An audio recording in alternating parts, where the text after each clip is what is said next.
Network News. Dahil sa umano'y selos na uwi sa madugong pananaksak ang isang masayasanang birthday celebration sa Sitio Tangos, Barangay Agbanawag, dito sa bayan ng Rizal sa Nueva Ecija.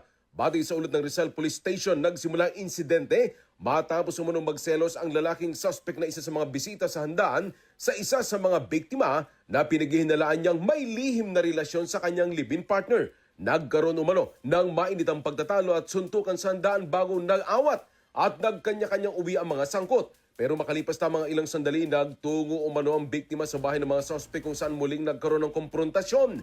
Sinasabing hinampas daw muna ng babae ang isa sa mga biktima gamit ang kahoy bago ito paulit-ulit na sinaksak ng kanyang live-in partner. May isa pa daw na lalaki na umawat na nasaksak din. Isinugo ng mga biktima sa PGG Hospital sa Cabanatuan City, ngunit idiniklarang dead on arrival ang isa sa mga lalaki habang patuloy namang ginagamot ang isa pang biktima.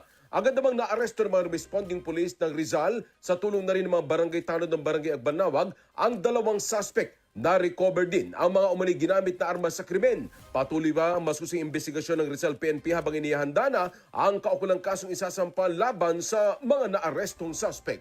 Kasama mo sa RMN Nueva Ecija, Radyo Man Ace Blanca, Tatak RMN. RMN Network News.